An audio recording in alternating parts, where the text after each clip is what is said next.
दोस्तों नमस्कार। अमेरिका में सत्ता क्या बदली दुनिया के व्यापारिक संबंधों में भूचाल आ गया है। अमेरिका में दोबारा डोनाल्ड ट्रंप सत्ता में क्या लौटे, दुनिया भर के राष्ट्राध्यक्षों के सामने अपने अपने देश की अर्थव्यवस्था को संभालने की चुनौती आकर खड़ी हो गई है। और शायद यह पहली बार है कि ट्रंप के जीतने से पहले जिन देशों के बीच खटास थी वो खटास गायब हो रही है। जिन देशों के व्यापारिक संबंध नहीं थे वो संबंध बनने लगे हैं। और इसकी सबसे बेहतरीन मिसाल भारत और चीन का निकट आना है। यह निकटता सिर्फ इतनी भर नहीं है कि भारत चीन से दोबारा उसी तर्ज पर उसके प्रोडक्ट खरीदने लग जाए। यह संबंध इस तर्ज पर भी नहीं है कि सीमा पर सैनिकों की झड़प आने वाले वक्त में ना हो। यह संबंध इस तर्ज पर भी नहीं है कि आपस में दोनों देशों के बीच एक भरोसा और विश्वास जाग जाए। यह संबंध उससे आगे के हैं, जिसमें दोनों देशों के बीच जो भरोसा है वो आपसी आवाजाही के साथ और अंतर्राष्ट्रीय मंच पर दोनों एक दूसरे के कितने करीब हैं यह भी दिखाने का है। बकायदा पत्रकारों की आवाजाही, बकायदा थिंक टैंक की आवाजाही, जो कि राष्ट्राध्यक्षों के लिए अपने अपने देश में बड़ी जरूरत होती है। दोनों देशों के बीच वीजा को और आसान बना दिया जाए, दोनों देशों के बीच हवाई जहाज सीधे चलने लगे, यानी किसी दूसरे देश से होकर जाने की जरूरत नहीं पड़े। मानसरोवर की यात्रा भी हो जाए और शायद दोनों देशों के बीच आवाजाही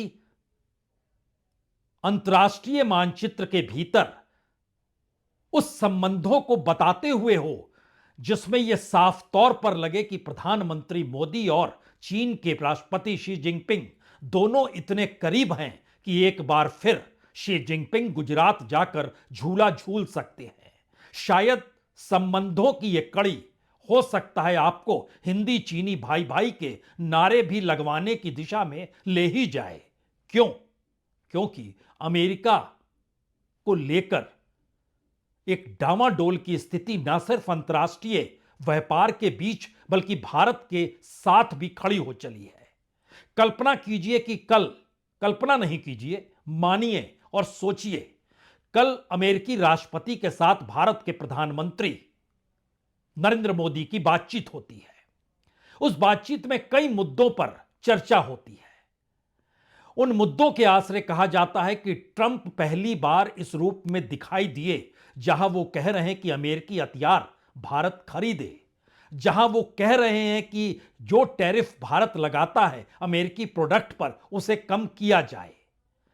वो बातचीत उस दिशा में जा रही है कि जो भी अमेरिका में रह गए गैर कानूनी तरीके से जो वहां भारतीय मौजूद हैं उनको हम निकालेंगे और आप उन्हें वापस लेंगे। और उनकी तादाद कितनी ज्यादा होगी यह भी जरा समझना होगा। और इन सब के बीच प्रधानमंत्री मोदी को इसके लिए अमेरिका आना पड़ेगा।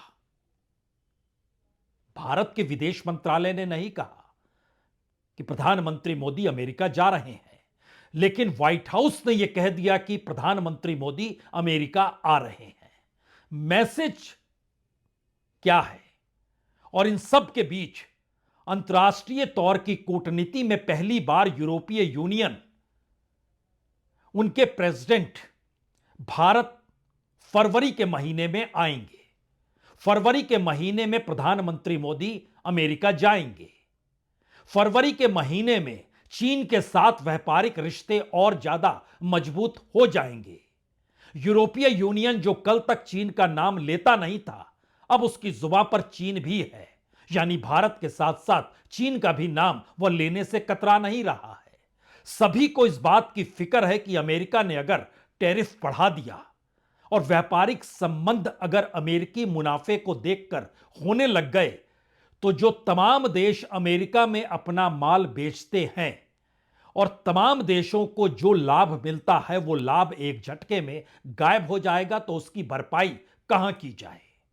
तो हर कोई एक नया बाजार टटोल रहा है और भारत के सामने बड़ा संकट यह है कि जितनी बड़ी तादाद में वह अमेरिका में सामान भेजता है और जितनी बड़ी तादाद में अमेरिका से सामान मंगाता है, उसमें भारत को लगभग 3 लाख करोड़ से ज्यादा का लाभ हर बरस होता है। और नई परिस्थिति में अगर टैरिफ अमेरिका ने बढ़ा दिया और भारत को अमेरिकी सामानों पर टैरिफ कम करना पड़ा, तो इन दोनों परिस्थितियों के बीच दोनों लगभग एक समान आकर खड़े हो जाएंगे, यानी भारत को कोई लाभ मिलेगा नहीं।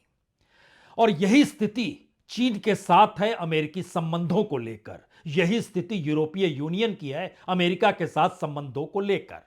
तो आइए एक एक पन्नों को खोलने की जरूरत आज इसलिए भी है क्योंकि इस बदलते परिवेश में भारत चीन के कितना नजदीक जा सकता है, उसके संकेत उस बैठक में मिलने लगे जिसमें भारत के विदेश मंत्री और चीन के विदेश मंत्री और डिफेंस मिनिस्टर सबसे जो मुलाकात हुई और उस बैठक के बाद जो कच्चा चिट्ठा सामने निकल कर आया, उसने साफ संकेत दे दिए कि भारत इस बात को जान समझ गया है, यानी प्रधानमंत्री मोदी अब उस इकोनॉमी के उस मुहाने पर आकर खड़े हो गए हैं जहां पर भारत के भीतर आने वाले वक्त में ऐसी क्राइसिस पैदा ना हो जाए जिसमें सामान तक ना रहे। तो क्या होगा आने वाले वक्त में, पहले दो तस्वीर को देखिए। यह दरअसल उस बैठक की तस्वीर है जिसके आसरे 1 दर्जन से ज्यादा समझौतों के रास्ते चीन के साथ बन चुके हैं।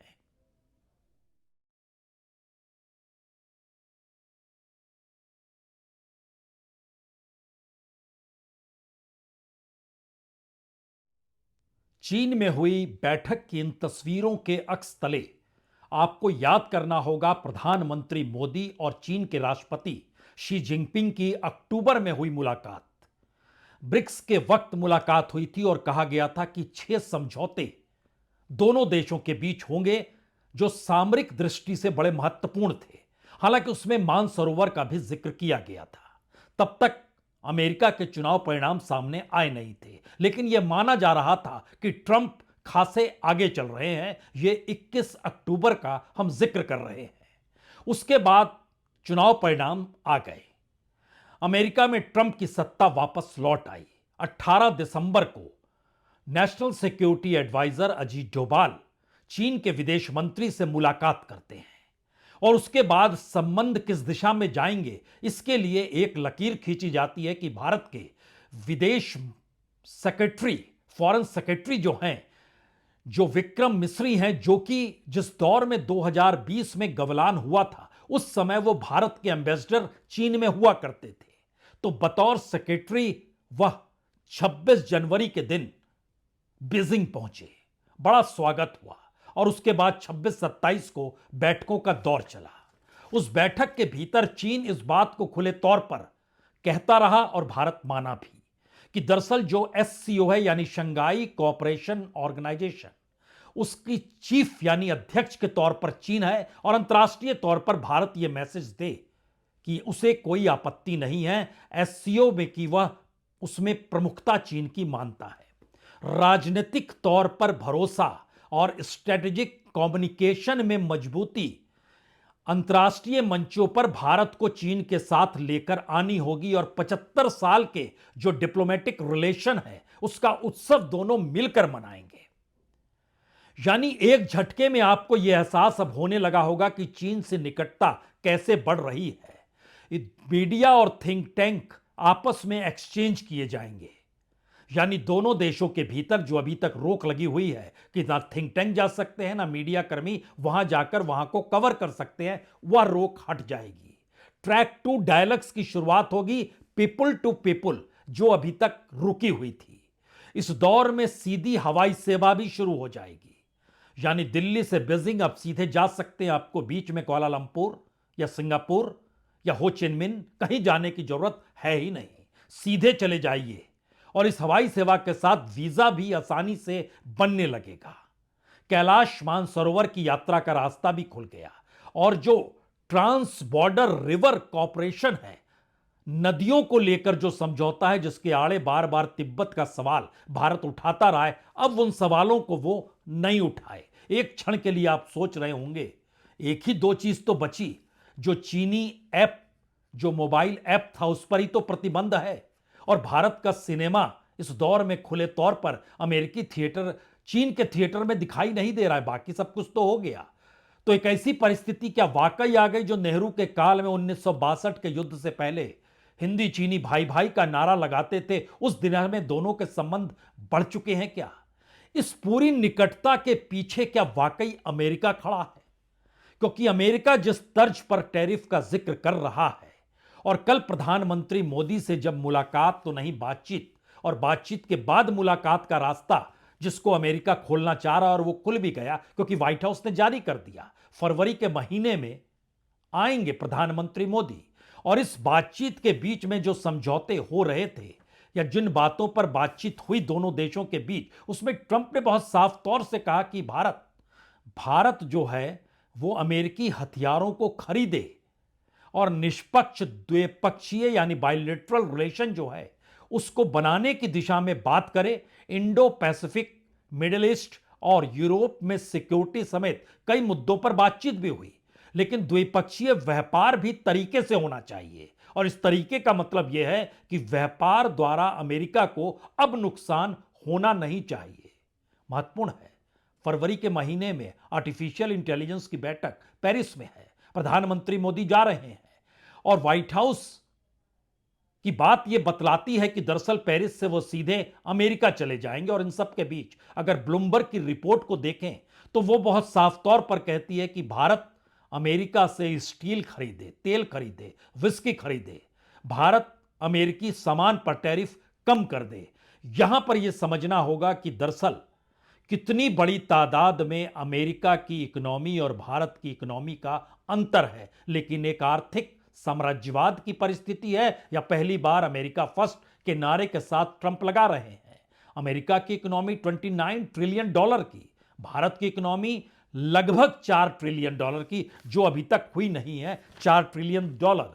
और इन सब के बीच बड़ा महत्वपूर्ण यह भी है कि जो आर्थिक व्यापार भारत और अमेरिका के बीच होता है उसमें भारत जो एक्सपोर्ट करता है वो तकरीबन 6,70,564 करोड़, ये 2024 का आंकड़ा है।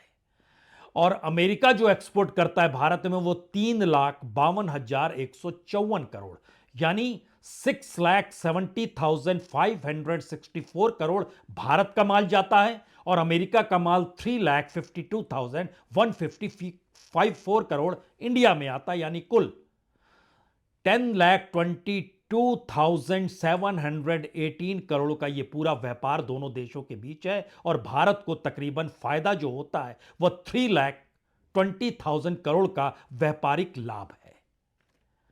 अब उस लाभ को बंद कर दिया जाए, यह संकेत प्रधानमंत्री मोदी से बात करने के तुरंत बाद फ्लोरिडा की सभा में ट्रंप ने कुछ इस तरीके से कह भी दिया। Thing was wiped out by China mostly, but others, and just wiped out. But it's going to come back. It's going to come roaring back. It's all going to come roaring back. We're going to put tariffs on outside countries and outside people that really mean us harm. They want to, well, they mean us harm, but they basically want to make their country good. Look at what others do. China's a tremendous tariff maker, and India and Brazil and so many countries. And so we're not going to let that happen any longer because we're going to put America first. Always put America first. That's what's going to happen. We're going to establish. दरअसल Florida की इस सभा में जो Trump कह रहे थे उसका लब्बो लुभात यही है कि भारत, चीन, ब्राजील जैसे देशों पर हाई टैरिफ लगाने का वक्त आ गया है।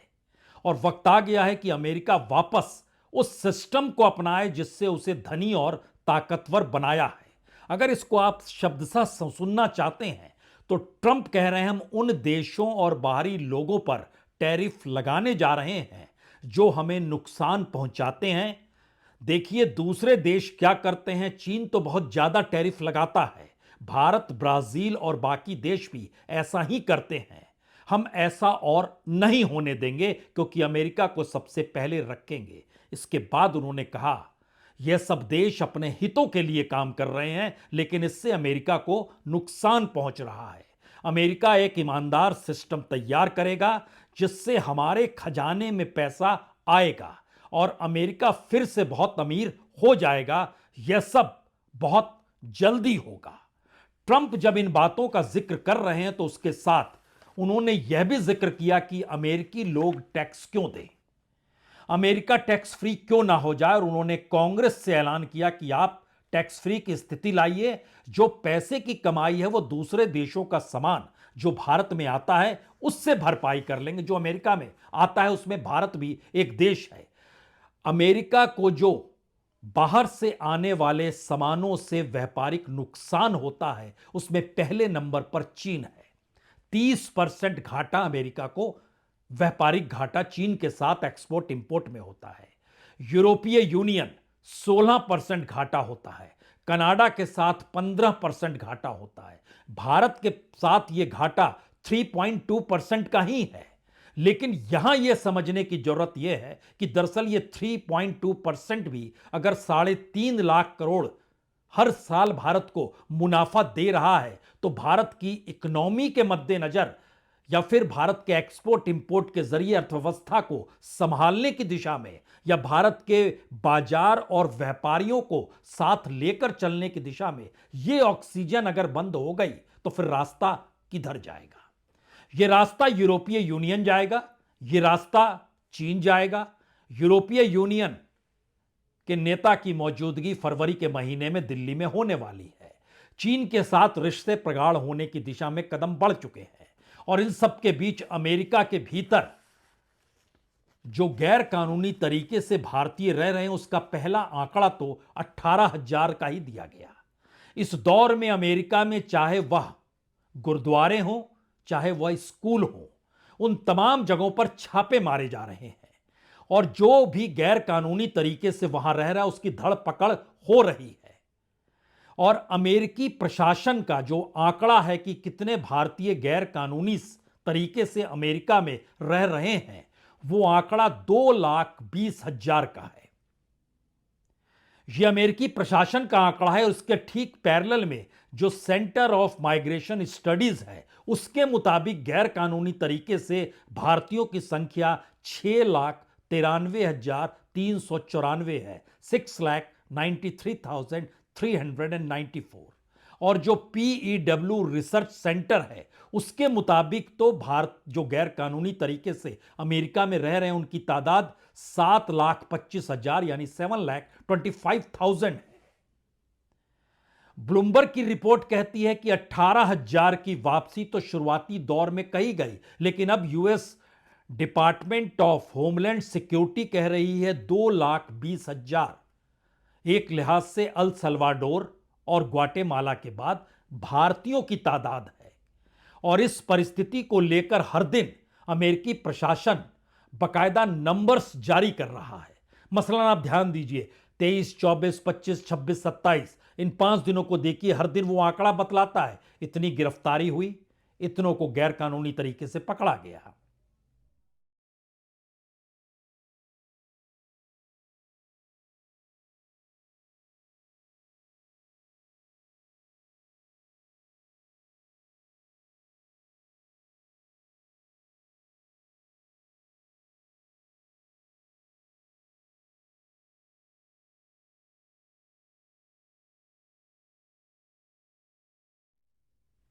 यानी अमेरिका के भीतर US immigration and custom enforcement हर दिन इस तरीके से हर आंकड़े को जारी कर रहा है और उसका सेकंड स्टेज कंट्री वाइज बताने का है।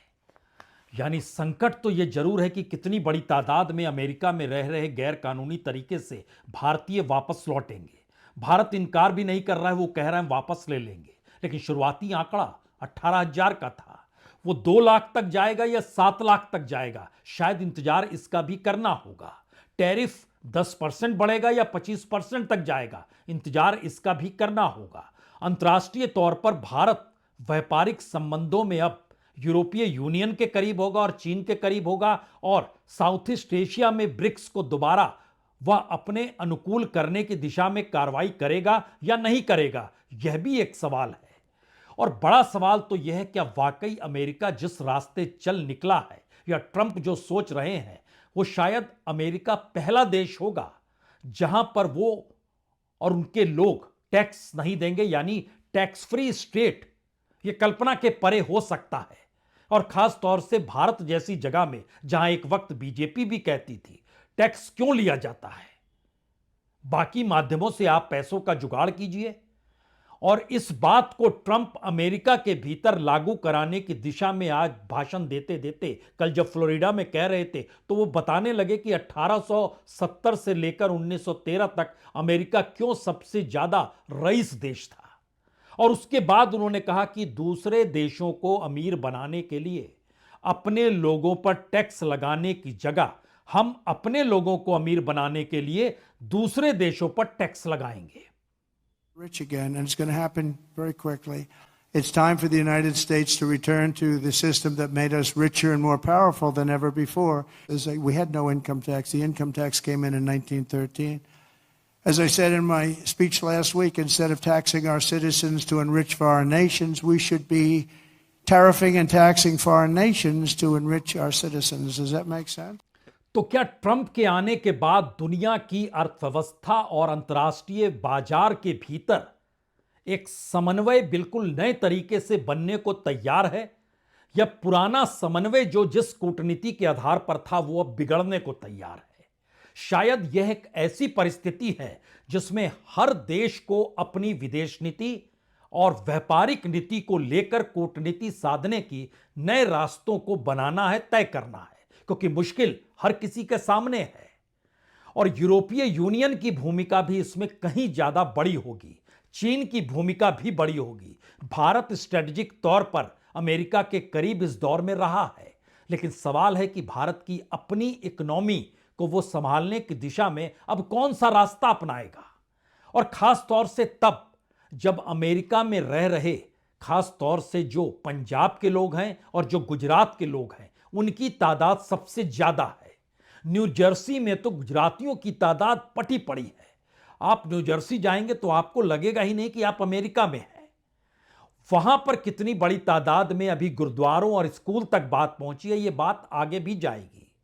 यानी भारत की अंतर्राष्ट्रीय कूटनीति जो अमेरिका के साथ चल रही थी उस पर सवालिया निशान इसलिए भी है क्योंकि बातचीत जब कल प्रधानमंत्री मोदी और ट्रंप की हुई तो ट्रंप ने जो राइटर्स की रिपोर्ट है उन्होंने कहा कि अवैध अप्रवासियों के मुद्दे पर मोदी वही करेंगे जो सही होगा।